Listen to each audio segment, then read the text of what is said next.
Hello champion, कैसे हैं आप सब। सुना है कि डर लगना शुरू हो गया है। बहुत सारे ऐसे बच्चे हैं जो अपने कदम आगे बढ़ाएं या पीछे खींचे उस स्थिति में आ चुके हैं। उनको लग रहा है कि क्या कदम आगे बढ़ाने का कोई फायदा है। यदि हमारी तैयारी पूरी नहीं होती है तो हम कदम आगे बढ़ा के क्या करेंगे। तो बेहतर है कि कदम को पीछे खींच लेते हैं। तो आगे नहीं बढ़ाते हैं, पीछे खींच लेते हैं। आप में से भी कोई ऐसा है क्या जो ये सोच रहा है कि कदम बढ़ाने से क्या ही हो जाएगा, तो बेहतर है पीछे आ जाते हैं।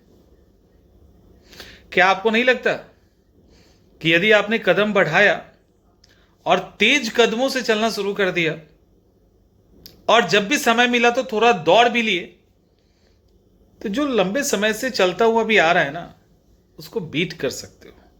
खरगोश और कछुए की कहानी पुरानी हो गई। अब वो कहानी बहुत रिलेवेंट नहीं है, क्योंकि कछुआ ठीक है, चल रहा है। खरगोश ने सोने की गलती की थी ना। खरगोश यदि नहीं सोता तो कछुआ उसको बीट नहीं कर पाता कभी। तो उस कहानी को लेके मत चलिए। सवाल है कि ये बात मैं किसके लिए कह रहा हूं।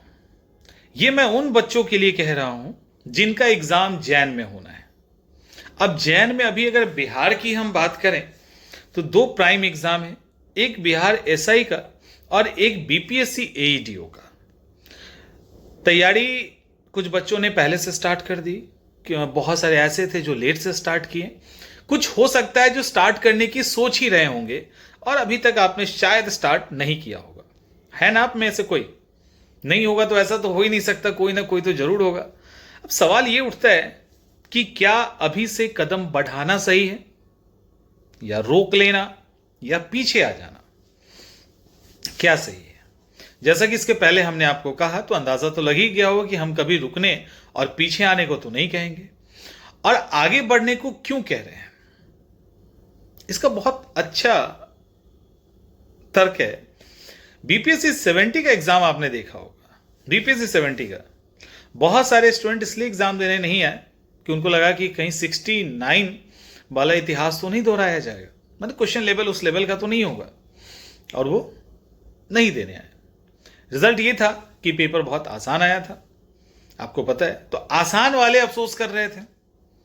उसके बाद में लगा कि कोई बात नहीं, 69 70 का जो लेवल है उसी से आगे भी क्वेश्चन आएंगे। तो उस चक्कर में क्या हुआ कि जिनको नहीं भी देना था, तैयारी नहीं थी, वो क्या किए, हल्की फुल्की तैयारी कर लिए। उनको लगा कि 70 के लेवल का सवाल होगा, हल्की फुल्की तैयारी करके कूद गए। 71 ने बदल दिया चीजों को।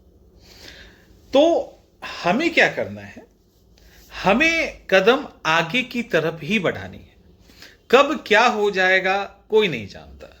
आपको पता होना चाहिए, ऐसे बहुत सारे स्टूडेंट हैं जो बीपीएससी के द्वारा चयनित हैं, टीचर में नहीं, बिहार लोक सेवा आयोग के पीसीएस के एग्जामिनेशन के अलग अलग पोस्ट पे चयनित हैं, और उनका 69 प्रीलिम्स नहीं हुआ, उनका बीपीएससी 71 का प्रीलिम्स नहीं निकला।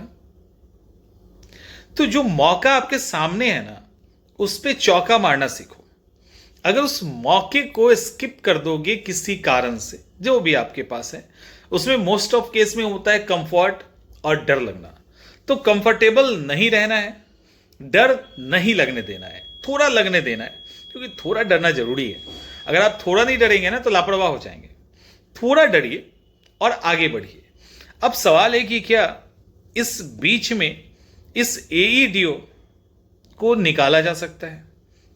बिल्कुल निकाला जा सकता है, क्योंकि आई थिंक हम जिन स्टूडेंट से अभी बात कर रहे हैं और शायद जो मुझे सुन रहे हैं, वो बिल्कुल नए स्टूडेंट नहीं है, वो फर्स्ट अटेम्प्ट वाले नहीं है। हाँ, फर्स्ट अटेम्प्ट वाले अगर आप में से कोई है तब हम कहेंगे कि आप आगे बढ़ जाइए, यहां पे भी मत रुकिए, इन 2 महीनों में आप कुछ मत कीजिए।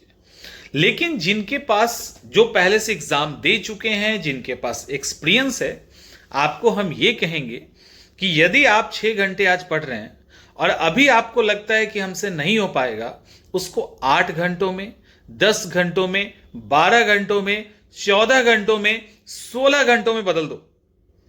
उस 6 घंटे को आप 16 घंटों में बदल दीजिए, लेकिन पीछे मत हटिएगा। एक एग्जाम और सिलेक्शन, एक एग्जाम के रिजल्ट आने में बहुत समय नहीं लगेगा, समझ में आ रहा है? बहुत समय नहीं लगेगा और आपका सिलेक्शन रखा हुआ है। अब यहां पे अपना पूरा ताकत लगा देना है या ये सोच के पीछे आ जाना है कि हमसे नहीं हो पाएगा, और वो भी तब जब आपके पास अच्छा खासा एक्सपीरियंस है।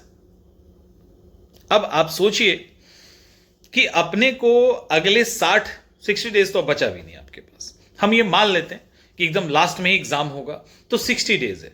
इन 60 दिनों में, इन 60 डेज में आप अपने आप को बहुत कंफर्टेबल रखकर अगले 2 साल तक स्ट्रगल करना चाहते हैं, या इन 60 दिनों में अपने आप को डिस्कंफर्ट में रख के, तकलीफ में रख के, आंख में पानी मार मार के, जग के, पढ़ करके एक स्टॉपेज बनाना चाहते हो, जहां आप ठहर सकते हैं, वहां से फिर ऊंची छलांग लगाएंगे ना। लेकिन वहां से ऊंची छलांग लगाने के लिए एक तो सहारा चाहिए, वो सहारा आपका एटीओ है। तो इस सहारा के लिए आप क्या करना चाहते हैं? आप बैक फुट पे आना चाहते हैं या फ्रंट फुट पे खेलना चाहते हैं? आपको फ्रंट फुट पे खेलना है, उसके लिए जितनी प्रैक्टिस करनी पड़े, जो भी करना पड़े वो कीजिए। और ये सिर्फ आपको मोटिवेट करने के लिए नहीं है, ये एक हकीकत है जिसको आपको समझना चाहिए। सवाल है कि किस तरह का? ये इसलिए क्योंकि आप अभी नौकरी के लिए तैयारी कर रहे हैं। ऐसा नहीं है, आप में से बहुत सारे ऐसे हिम्मत वाले हो सकते हैं जिनको लगता हो कि हमें ये नहीं करना तो ठीक है, लेकिन अगर आप नौकरी के लिए, जिसमें कोई भी नौकरी हो और आपको वो लेना है, तो ये बहुत बढ़िया मौका है। तब आपको चूकना नहीं, ठीक है? एकदम से नहीं चूकना है। तो अगर आपको लगता है कि नहीं, हमें इस साल यानी 2026 में इन करते करते हमें नौकरी हो जाए, इनिशियल मंथ में, स्टार्टिंग में ही, तो एईडीओ एक मौका है। अब सोचो कि 2026 को खूबसूरत बनाना है या फिर किसी न किसी एग्जाम के चक्र में फंसे रहना है। होता यह है कि जब आप एक बार एग्जाम निकाल लेते हैं, कोई भी एग्जाम जब निकाल लेते हैं, आपका कॉन्फिडेंस लेवल बढ़ जाता है, आपके पॉकेट में पैसे आ जाते हैं, कहां पढ़ना है, कैसे पढ़ना है, क्या करना है, ऐसे सारे प्रेशर आपका एक ही बार रिलीज हो जाता है। सारा डिसीजन आप ले सकते हो।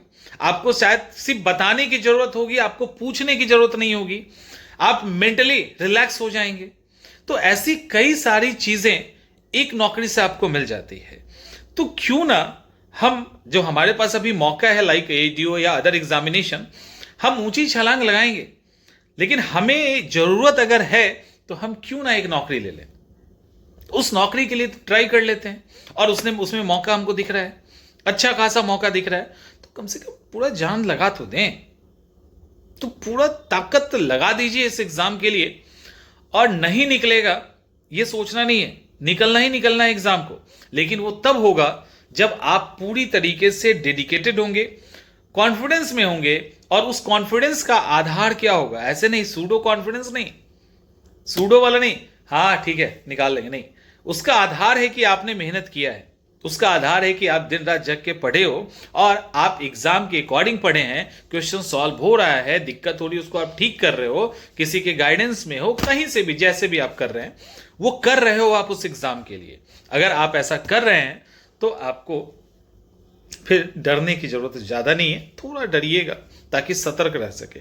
डरने का मतलब ये नहीं होता है कि इतना डर जाए कि दिल और दिमाग पे इतना हावी हो जाए कि एग्जाम ही खराब हो जाए।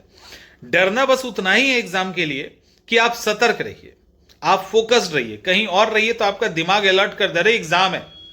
समझ में आ रहा है? इतना डरना है बस, इससे ज्यादा नहीं डरना है। तो I think everything is clear. जाइए अच्छे से एग्जाम की तैयारी कीजिए और इस बार दिखा दीजिए आप ही हैं जो एग्जाम निकालने वाले हैं। मिलते हैं नेक्स्ट सेशन।